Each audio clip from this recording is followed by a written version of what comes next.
Hey everybody, this is the superstar Bill Martell, and right now you're listening to the FTW podcast.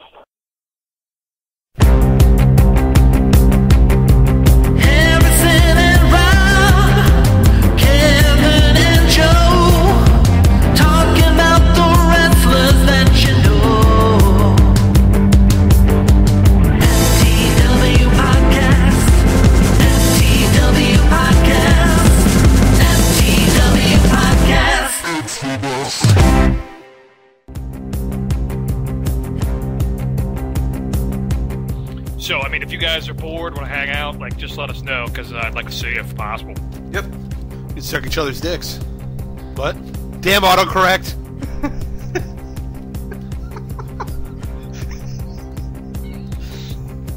That was supposed to be, you guys have a good time. I'm sorry.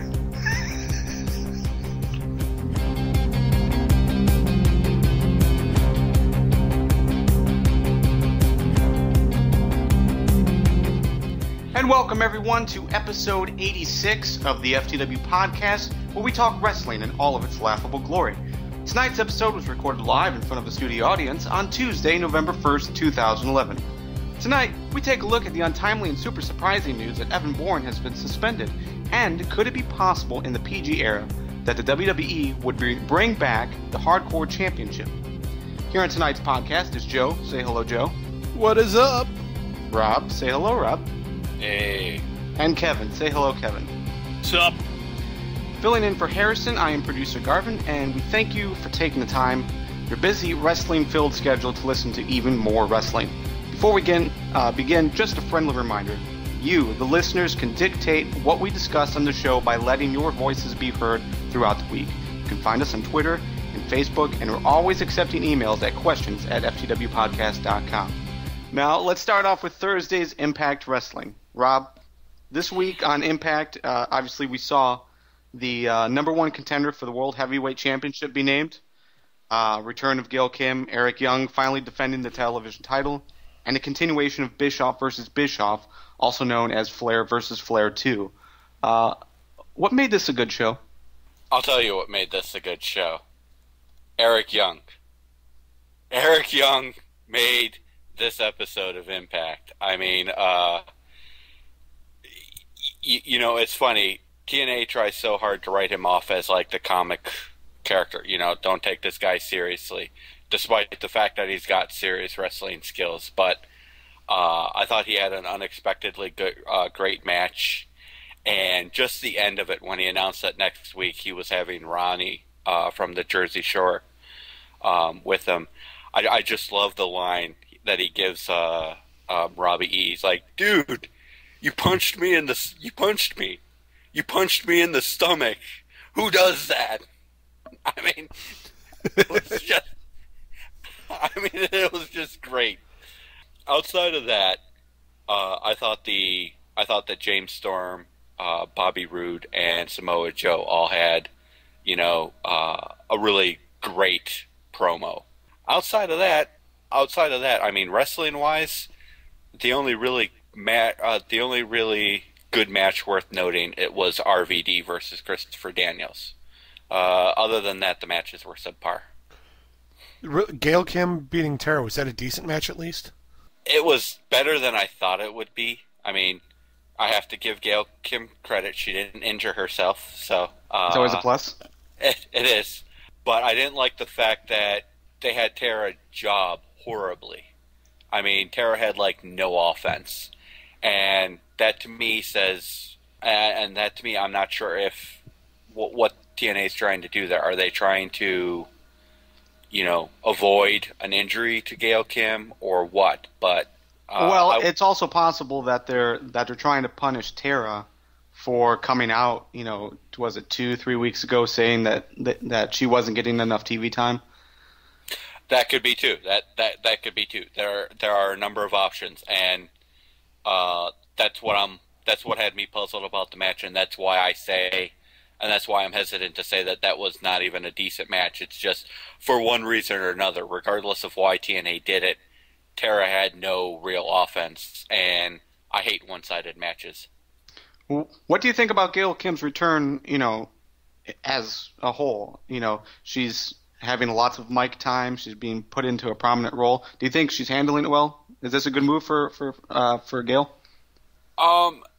It could be, but she's obviously not comfortable playing a heel.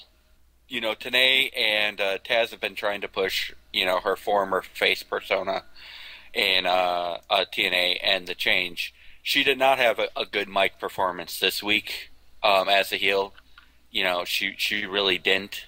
Hopefully that will improve. I mean, there are some good heels in the Knockouts division that might be able to help her with her mic work.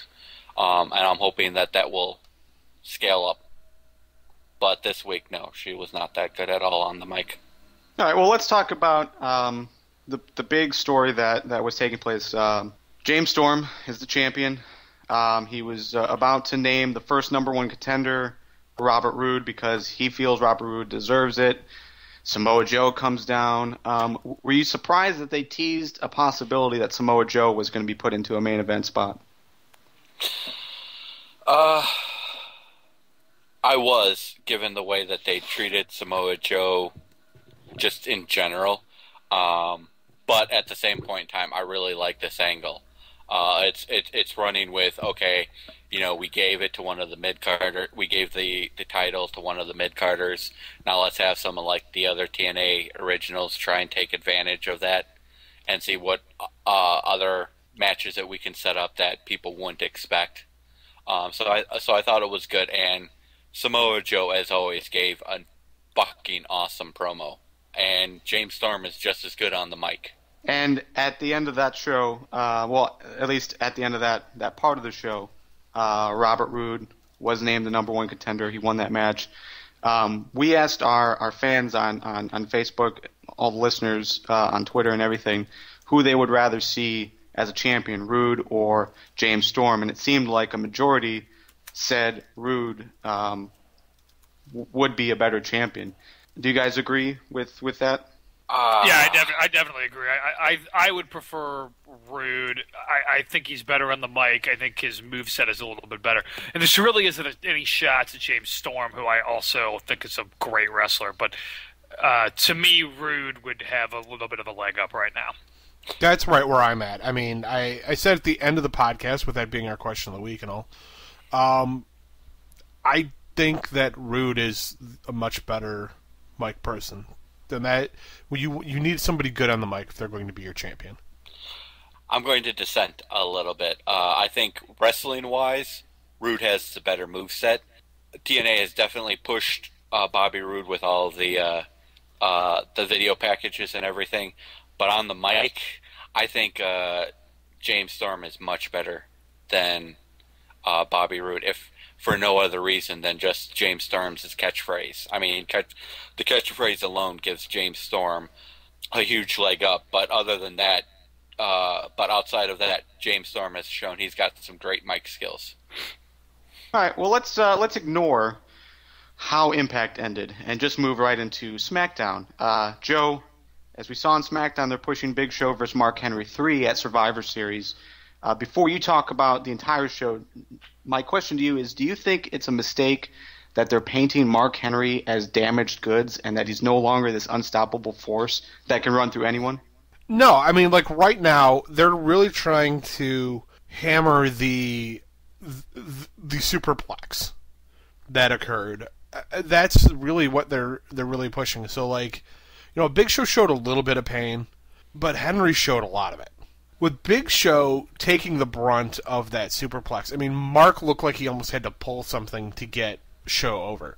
So with both people taking that slam, or, you know, the superplex, but Henry really having to be the guy to blow himself out, quote unquote, to throw him over, it's just, I think they're really trying to sell that. If they really want to push Mark Henry as a more unstoppable machine, he's going to come out with a definitive clean win over Show at Survivor Series. See, and I'm with you, Joe. I think that's what they're trying to do, and I disagree with it. I keep, why mess with, if it's not broke, don't fix it, is what I'm getting at. Run with what has worked with Henry. His angle of being just this absolute massive destruction. The Hall of Pain, it's brilliant. I just don't like the fact that they're tarnishing this. And yeah, a clean win would do it, but I don't see it being necessary. So I don't think this is the best idea by the WWE. I get why they're doing it, and it can be okay if they do it correctly. I mean, especially if they have Mark faking it. That'd be good. I mean, if they take a spin like that on it, that'd be brilliant. We'll see what they're going to do. I mean, they've got a couple weeks yet, 2.5 weeks or so yet. So they still have time to have him recover enough. Sure. All right. Well, let's talk through the rest of SmackDown. What else happened that was good? Teddy Long gets all tangled up with talking about the future of the world title. Christian comes out. Of course, he wants a title shot. And then Punk comes out. I enjoy seeing Punk on the mic, but this segment, it just seemed awkward. Like, it seemed like they were really pushing too hard. Like, they got a hemorrhoid from pushing too hard. It just... So what happened to Harrison, right? Yes. So all that anal Harrison's bleeding not that here Harrison's laughing having. Poop joke. So I mean, somebody had to pick up the slack. Yeah. What I did like to see was Miz and Truth beating Air Boom. I was hoping it was just to really strengthen Miz and Truth for Survivor Series. You know, getting a win over the tag team champions. Later on, we found out that that's not exactly true. But the thing that really disappointed me was Wade Barrett's match. Wade Barrett squashed Trent Beretta. Really? I know, okay, I get you're replacing John Morrison with Trent Beretta now, since Beretta's more the jobber. And maybe, didn't I call this a show or two ago, where I was tired of seeing Morrison being used as a jobber, and I said, hey, you've got a dude buster around, why don't you use him? Oh, he was definitely on the short list, sure. Yeah, well... I want to see Wade Barrett get a win over more credible people. Like, you know, if he happens to get one over on Randy Orton, or Sin Cara, one of the Sin Caras, or Sheamus, or... Fuck, I would rather see Wade Barrett squash Hornswoggle than I would see him beat Morrison or Beretta. Just because I want to see these guys. I want to see these guys do something better, especially Trent Beretta. He's been shit on for the entire run of his WWE career. I would like to see him find a corner he can turn. I mean, if Zack Ryder can do it in the WWE, I love you, Zack, but come on, Trent, you can spin this around. What'd you think about the Tyson Kidd versus Daniel Bryan backstage storyline of, you know, Brett versus HBK and their subsequent match? That was, well, aside from the match, that was just a hype interest in the DVD. That's coming out shortly or is currently already out. I have no idea. I don't know. But the match itself, good. I mean, they're both good workers. It was a solid match. My only complaint was it was too short. This match, like the way that they pulled this match off, if they could continue that for a solid feud, like a 3-4 month long feud, maybe even a best of 7 if they really wanted to go full HBK versus Bret Hart style, that would be fantastic. I think these two would be able to pull it off. I think so too. I think that'd be cool. This week, on Halloween night, Monday Night Raw put on what some are calling a fantastic show, quote unquote. Kevin, this was the show that you and I were very ecstatic about a few weeks ago when it was first announced. They combined two of our favorite things from childhood, wrestling and the Muppets. How awesomely nostalgic was it? It was very nostalgic. I'm not going to say it was fantastic, but I'm going to say it was really good. I'm going to say it was a pretty solid Raw, like a B-plus Raw. The main reason is because there was a lot of matches. I mean, granted, there was segments with the Muppets, which, of course, I loved. I mean, Kermit the Frog here at the beginning, and Miss Piggy, and then the thing with... I thought it was great that they had Vicky Guerrero come out immediately to be the ultra heel, you know, to work with that. I loved seeing Dr. Bunsen and Beaker, and even Animals showed up to ring the bell. That was great. I loved it. I was such a fan. I mean, I'm such a fan of the Muppets, and I always will be. But I think the other thing is, you know, they did it really well the parts that they put in with the Muppets. It wasn't overdone, but they were there just enough. And I mean, you got Statler and Waldorf, that was great. They should have had them on commentary the entire fucking show. I agree. I was kind of hoping they would rip Cole's commentary a little bit more and just have them. But I loved at the beginning how they did the Stone Cold thing of, what? It worked so well for them because it was so believable. And he's like, so you're a Stone Cold fan, eh? It's like, yes! Love Statler and Waldorf. But no, I mean, besides that, there was a lot of matches, which was nice to see. You just asked for some credibility for Wade Barrett. Well, he did just take out Evan Bourne. Now, granted, maybe they wanted to squash Bourne going into the news that we're going to talk about, but at the same time, he did just beat the tag champions with Cody Rhodes. So I would say that's a little bit more credibility than Trent Beretta. The only thing that I was a little bit annoyed about, the whole runaround with the CM Punk thing.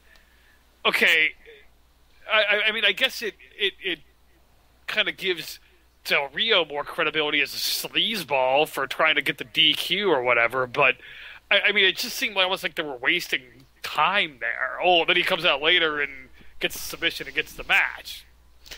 See, I think it works, though. I mean, it's showing Del Rio is trying to be crafty, trying to get around it.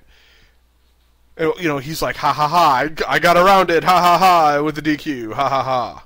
Godzilla, ha ha ha. Speed Racer, ha ha ha. But no, but I do like the fact that Punk's like, you know what? Fuck this. I'm just gonna hurt him enough till he fucking gives in. Yeah. I liked that. I liked that angle. I think it further cements the character and the way Del Rio is going to be working the show, as a champion. He's kind of like the Miz in the aspect where Miz would do shit just to get out of matches. I think they're kind of taking that wily type spin with Del Rio, but when Del Rio gets in the ring, he can still back it up. Yeah, and I was questioning the win of show, but then it made sense to when CM Punk came out. I was like, why are they having WWE champ lose to Big Show? Not that I don't want to see Big Show win, but then I mean, you got to have the Punk angle. But Divas Battle Royal, I thought it was cool that they dressed up for Halloween. And the Kelly kiss of Kermit the Frog, I thought was a nice touch, and Miss Piggy getting jealous. You mean you watched that? Believe it or not, yes. Yes, I did. Really? Because that was the part of the night that I wanted to turn the TV off. That's funny because I watched the match and I actually was impressed with the Divas on the whole for that Battle Royal because aside from the last elimination, everybody went out over the fucking top rope. That never happens in a Divas match. You always have people going out, the middle ropes or getting kicked out to the floor or underneath the ropes without going over the top rope. Or in Gail Kim's case, she just fucking leaves. But it's something that I'm pleased with them for doing because I would love to see them turn around and maybe do another Divas table match. And that's a good thought, but the first thing they have to do is stop trying to force the Divas into these joke matches. Yes. They will never be able to be taken seriously as long as they're dressed up as costumes. Like, you have some awesome things that happen during a match, and then that. And then that's all that everyone talks about is the costumes. That's a good point, Garvin. I mean, I liked the Halloween theme, and I thought it worked, but that's a great point, I mean, that's really what everybody was focusing on, and that's something even I mentioned. So you make a great point. So basically, Garvin wants to kill the idea of anybody having a bra and panties match. Once in a while. I'd be okay with that. That's different. I mean, that's totally different. Oh, totally different. Another big thing that happened that show was Zack Ryder getting a clean win, despite the presence of Vicky over Dolph Ziggler. Yes, and it was, over Dolph. I thought that was big news. Yeah, I mean, really solidifies Ryder. They really seem to be listening to the fans on this one, and they want him to go somewhere. And Wade Barrett and Cody versus Air Boob was awesome. I mean, that sequence of moves where Barrett caught Cody, puts him up for Wasteland, and the Hurricane Rana puts him up for Wasteland, and they reverse into the DDT was phenomenal. I mean, nothing better to say there. That I think that was. I think that was Evan who pulled that off. Well, I mean, you got to give Barrett a lot of credit for getting up the wasteland and having the strength to get that up, but No. I thought you said it was Kofi who did the DDT. I could have sworn it was Bourne. No, it was Bourne. If I said Kofi, I didn't mean to. I was talking about Evan Bourne. I'm sorry. Right. But, just clarifying. Yeah, but phenomenal. Substance. Yeah. Overall, I give it a pretty solid Raw. I love the Muppets being there, and there was a lot of matches. It wasn't many segments outside of a few with the Muppets to push the movie. So, I got to give it the thumbs up, and I hope next week's just as good. There's one thing you guys left off, and that was The Rock doing a segment and Cena having his match at the end. I didn't mention the Rock segment because it wasn't as good because he wasn't there. You could tell The Rock feeds so much off the crowd and how into it they get, and you could just tell he didn't have it. And it's not even say a B minus Rock promo is like, a notch or two above what most guys can do anyway. But and Cena's match, meh, and then R-Truth runs down with the Ghostface mask on or whatever. So, I guess. Didn't really care about that. I'll focus on the other things. I don't think anyone really cares about Rock or Cena or Rock's return to Survivor Series or whatever. But anyways, it's news time. Tonight's news items were chosen at random from a pool of topics that you, the fans, were talking about all week. First up, Evan Bourne was suspended for 30 days due to a wellness policy violation. What does this mean for Evan's recent push and, more importantly, the Tag Team Championships? Well, I think that the tag team titles will probably change hands pretty soon. I think they're going to go around the waist of Ziggler and Swagger, the Cougar Boys, as I like to call them. So the Cougs are going to take the tag team titles, and Dolph will probably drop the U.S. title to Ryder. That way there's not a lot of flash. They're not stacking up titles. I don't think they're ready to go on that kind of run, even though Swagger is a former world champion and Dolph's a former Intercontinental champion. I just don't think they're going to stack them that way. I think it's a rare occasion in which they do something like that, like The Miz when he managed to pull it off. But, yeah, I think that's what's going to happen. I think they're going to probably put Bourne back on the burner for a while after he comes back, unless they really think they've got something with Kofi and Bourne. I mean, you could always replace him with a Dude Buster or Morrison.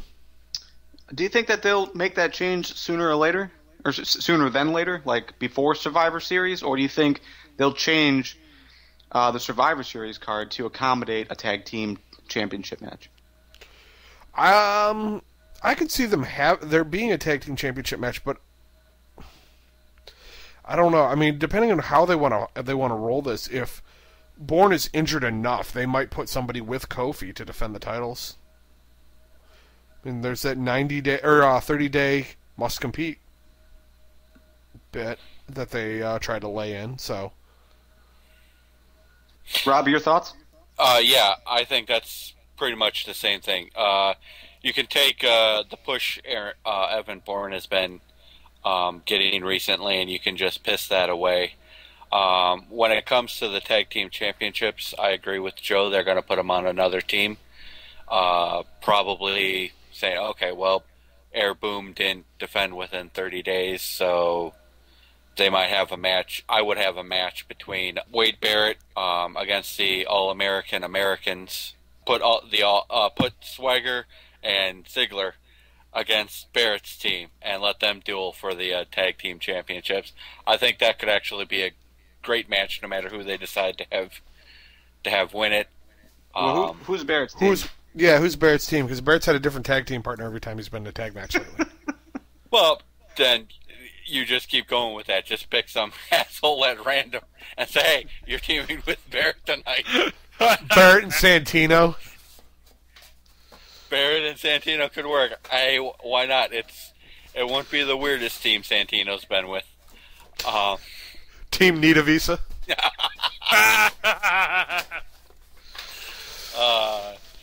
The bigger news story here is I think this is incredibly surprising because Evan Bourne was one of the, much like Kofi, was one of these people that the WWE really pushed, really seemed to be like, a really good, solid by the air, straight arrow kind of guy.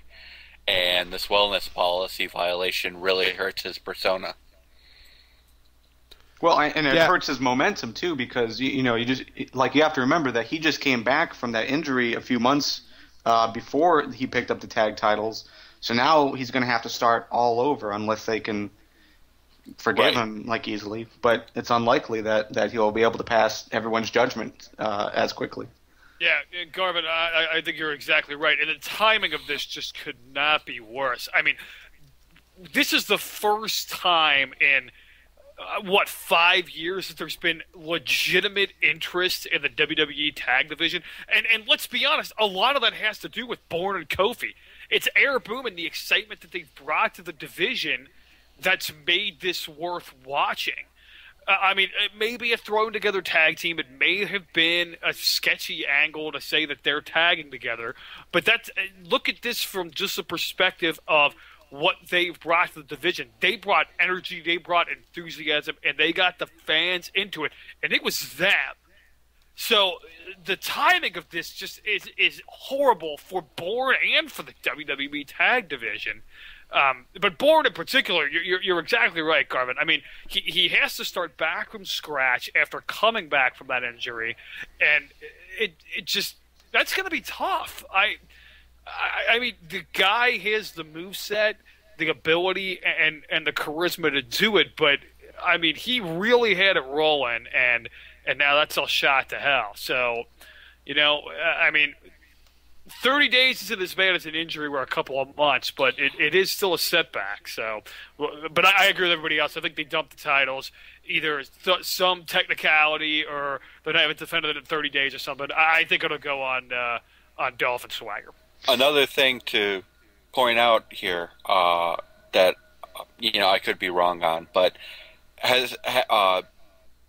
with only a few exceptions, everybody who's ever been suspended for a wellness policy violation, haven't they basically ended up leaving the company soon after? Not always. I know Sin Cara is an exception because he's back. There's also Mike Chioda came back. Okay, the referee. Santino was on it. Was he? Okay. Heath Slater's currently on it. Yeah. Okay.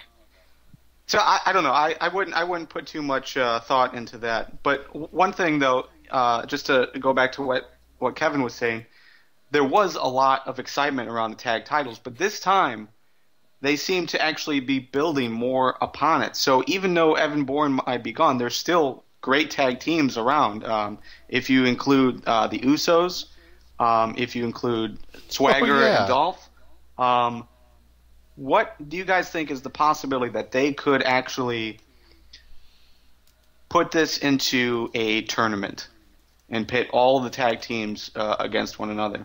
I don't know if they can, only for the simple fact that they don't have enough. I don't think they have enough tag teams to do it like an 8-team tournament. They'd really be scratching. Well, you make some thrown together teams. You pick Barrett and one of his partners, or give him a new partner. You've got the Usos. You've got Swagger and Ziggler. You've got Miz and Truth. So you need to come up with a few more teams, but plus, I believe NXT is closing up soon. So you have a nice pool of talent that they could pull from and use the tag titles as kind of like a starting ground for some people. Otunga and McGillicuddy. Yeah, Otunga and McGillicuddy. Yeah, we completely forgot about them. With good reason. Why. Okay, it is time for quick hits. We've got 3 topics where we'll spend 30 seconds each on. If there's time at the end or a necessary need to make fun of Harrison in some unrelated fashion, we'll do so. So let's begin. According to some people, those who are left in the Divas division are only there because they are giving Michael Hayes blowjobs. Now, is this a real story that we're hearing that I believe it was Chris Masters just came out saying that the Divas give Michael Hayes sexual favors in I thought you were going to say Chris Masters was giving blowjobs. I'm sorry. Well, he was so bad at it that's why he got fired. But that's not what we're talking about here. We've all heard the stories, but is this a real story, or is this just bitter people throwing daggers as they leave the company? Rob. I gotta say that there might be some truth here. I mean, just because of the sheer number of people who have said, who have said that. I mean, Mickey James has made accusations about this. Tara, now Chris Masters. We know from the past that Batista was able to sleep with any diva he wanted to, and rumors were that if she said no, they got fired. So we've definitely heard rumors like this in the past. Joe? I think that there's got to be a little bit of truth in it. There's something to the rumor. Maybe it happened once and people knew about it. Let's say with Melina, maybe that's how she kept sticking around so much, and she had the rape screen and all. I don't know. I think that Tiffany brought it up after she left, and put them lips on me, yo. Kevin? Yeah, I mean, there's too many rumors for there not to be some truth to something. I mean, I don't know if it's just Hayes or what, but I mean, there's a lot of rumors. But to contradict, Masters did retract the story. Now, I don't know if it was pressure from WWE or what, but he did retract the story. But yeah, this has gone on for too long for there not to be some sort of truth to this. So I'm going to say to a point, yes. I think there's something to it. Yeah, I'm going to have to agree. Where there's smoke, there's fire, and when there's fire, there's Michael Hayes getting blowjobs in the back. They have retracted the statements. Like, everyone who has made some sort of statement like this has retracted it. Either it's because they don't want to burn those bridges or what. But if so many people are saying it, it's got to be true. And if it is true, that's really disappointing, especially when we're trying to put so much hope that Divas will actually be taken seriously. But whatever. Next up, the WWE.com writers want the hardcore title to return. Should it? Joe? If they can find an applicable way to do it, I think they can. Will it work in the PG era? I don't know about that. I would love to see them bring it back. If they're going to actually get more into the hardcore stuff. If they're not going to be going balls out with it, don't bring it back. That's what that title was for. Rob? I don't think it should return. Not in the PG era, like Joe said. The title has such a history. I mean, if you're going to bring it back, there are certain things you have to do. You have to have people getting the shit kicked out of them in the back. I mean, you're talking blood. This title has a history, and it was one of the few things that WWE did really, really, really well as far as title-wise. Kevin? Yeah, I'm with everybody else. You can't do the blood. You could do some hardcore stuff with tables and chairs, but you can't do a lot of it. I don't think they should bring it back. Look at another title, maybe the European title, if you want to bring something back. If you're looking for it, the hardcore title was a title that got guys started in a lot of cases and got them something to run with. If you want to bring back a minor title, I would bring back something like that. But this is not going to work. Don't bring it back. Joe, go ahead. I want to say, if you're going to bring back a different title, bring back the light heavyweight title, the cruiserweight title. Whatever you want to call it. Do not bring back the European title. I'll kick you in the dick if you're going to do that. I agree with you, Joe. It should be the cruiserweight belt that gets brought back. They've got enough guys who can fill the shoes. It only makes sense. Yeah, I have a hard time believing that there's any chance the Hardcore Championship would be brought back, considering that they have censored just about any time blood has appeared on screen. We can even talk about when Randy Orton and Cody Rhodes started this feud. It was because Orton opened him up with the ring bell that no one saw. It was the only feud that I think they've built on an off-camera event. But it'd be really difficult. But this might be a good title to have on the WWE Network, where they can control who's advertising there and the type of material that they're having. All right, next topic is about Mick Foley.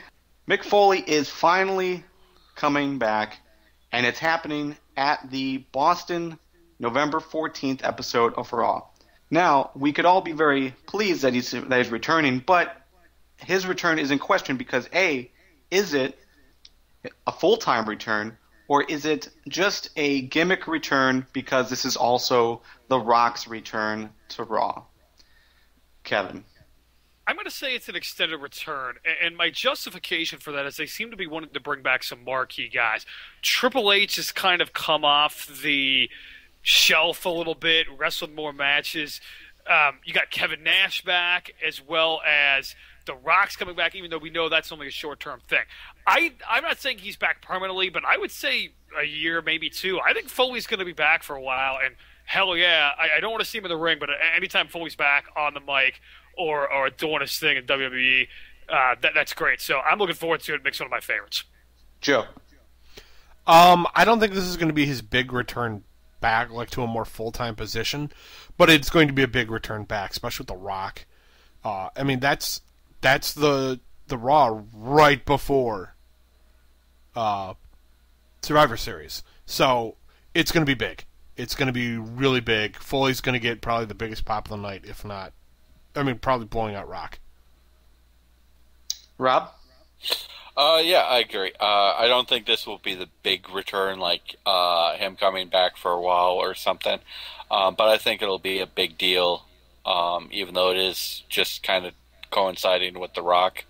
And I agree with Joe. I think Foley will get one of the biggest pops, if not the biggest pop of the night. Yeah, this will most likely be just his initial return. I don't see this being a full-time thing right away, but just to see what type of a reaction he gets from the crowd. If he gets a great reaction like we're all predicting he will, we'll probably see him more often than not. But I think this is more of a testing ground, especially with him sort of partnering up with The Rock, because this is also The Rock's return. So I don't know. Well, I guess we'll see. And that's it for Quick Hits. Let's run down the rest of the news of the week. There was a release. Maurice Ouellette was released earlier this week, and she seems to be very, very pleased with that.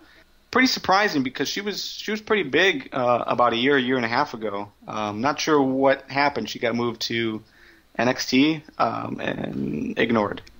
Once they teamed up with Ted DiBiase and they had their little lovers tiff and she was kind of attacking him, that was bad. That just killed any momentum she could have had. Yeah. So it's definitely surprising. It sounds like she might be gone from wrestling altogether. She's moving on with her life, so good luck with her. Last week, one of the big things we were attacking, just like everyone else was that the WWE was pushing Twitter down our throats. Well, don't be surprised if it continues and it's even pushed harder, because the rumor is they are in partnership. I don't know if that's financially or if they're just trying to integrate Twitter more, but it seems like that's a go, and we'll be seeing it every show. Ugh, fuck.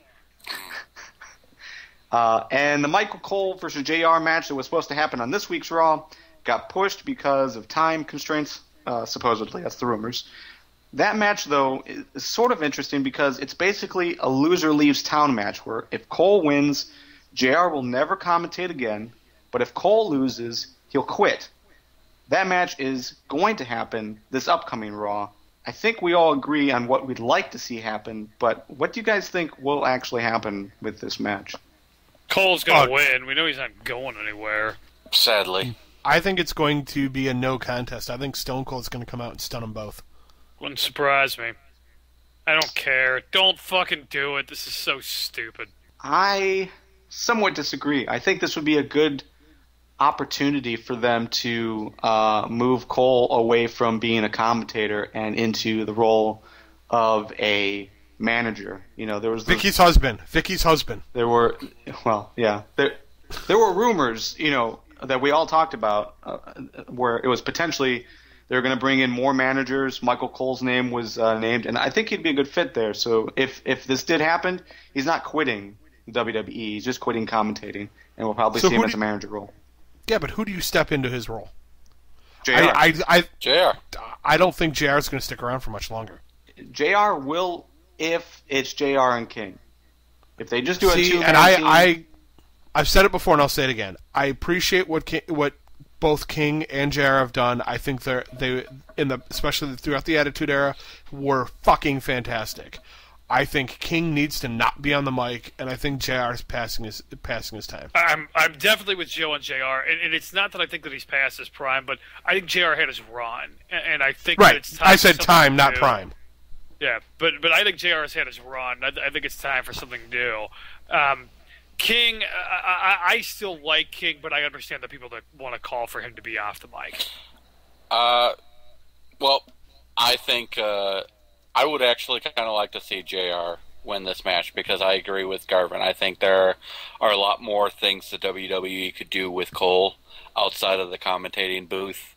And the way things work in professional wrestling, when JR finally hits the time where he wants to quit and doesn't want to commentate anymore, you can always find a way to rotate Cole back into the commentating booth. Right, but I mean, like, what I would love to see, and I know they won't do it, I loved Todd Grisham and Matt Stryker together on ECW. I was the only person apparently who loved that, but they were fantastic together. I would love to see Todd Grisham back on the mic. I would love to see Matt Stryker back on the mic instead of doing these retarded interviews. Well, Todd Grisham is in ESPN now, so that's not going to happen. I know. Well, I want them to hire him back. Sure. My only argument is, at least to keep JR at the ringside, is that when he was fired, the segment after that, I mean, if we're going to look at ratings, like we normally do not, but if you do look at ratings, that segment after that, everyone turned off the TV. No one cared. And they only and it seemed like there was a big loss in viewership when JR left. And so I think the reason why they brought him back the next week was to bring back those potential viewers. So either way, I would appreciate no more commentating feuds. So I would agree with that one. Yes. Okay. All right, well, you guys heard from us. Now we want to hear from you. What do you want to see happen between Cole and JR? Should Cole stay? Should Cole go? We're going to post this question on our Facebook page. We're also going to post it on Twitter. So let us know, and we'll discuss it again next week, and hopefully have some good fodder going into that conversation. All right. Hells yeah. All right, it's time for Win Fails. We'll start with our wins of the week. Joe. My win of the week, that's a tough one. My win of the week, I think, is going to be Zack Ryder beating Dolph Ziggler clean. Nice match.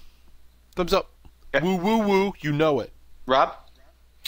My win of the week goes to Super Beard, a.k.a. Eric Young, just for his line after Robbie E beats him down post-match. He's like, "You punched me in the stomach. Who does that?" That was just classic. Epic Beard moment. It was. Kevin?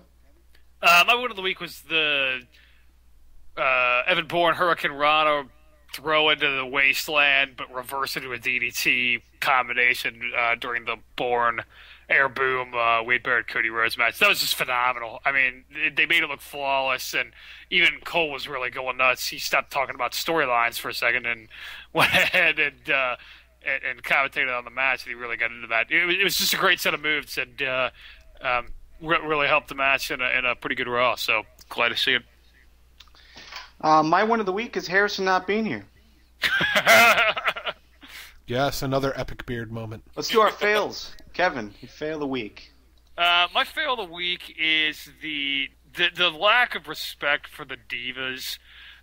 Garvin, you brought up a really good point that you just can't take them seriously if they're not going to have good put in these gimmick matches. And the fact that they parade them all out there, a lot of them it's the first camera time, and the only reason they did it is because they all dressed up in costumes.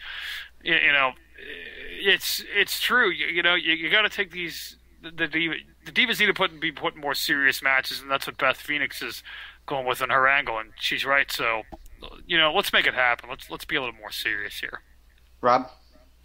My fail goes to the continuation of Bischoff versus Bischoff, which, as you accurately called it, is Flair versus Flair 2.0.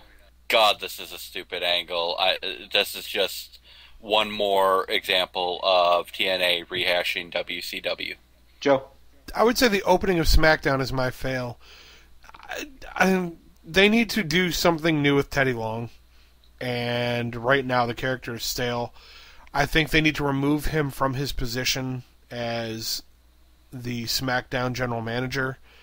If you're going to remove Cole, he can take his anonymous GM role from Raw, and he can end up coming over and being just the GM on SmackDown. He's got enough heel heat where he could work it. Teddy Long could be a manager. It's just because he's not working currently. Yeah, you echo a major push that's happening right now on the wrestling blogs and whatnot. It seems like there's a lot of people saying the same things, that they want to see Teddy Long either do something different or leave altogether. So, yeah, I can agree with that. Rob, great points about the Bischoff versus Bischoff. That was mine. The only thing that I will add to that is Impact was a great show, except it is obvious that they do not have enough time to give everyone an adequate push. And it's becoming more and more obvious because, last month we didn't see the television title because there was so much else going on. Now we are seeing the television title, but you know what we aren't seeing? The Knockouts Tag Team Championships, the X Division at all. Like, how do you give up on the X Division? Right. That is my fail of the week. Well, before we end tonight, I want to send out a few quick shout-outs.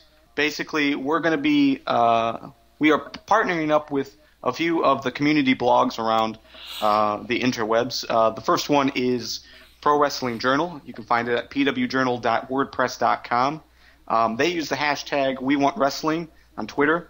Some great conversations are going over there.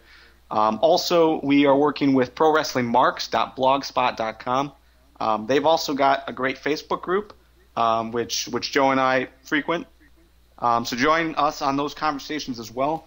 And you're also going to be able to find our podcast over on their sites. So I want to thank them for opening their arms to us. So, and that's it for us. Again, you guys dictate what we talk about every week. You can find us on Facebook and Twitter. Send email to questions@ftwpodcast.com. And you can even leave comments on our YouTube channel, as we are now posting all of our podcasts on YouTube.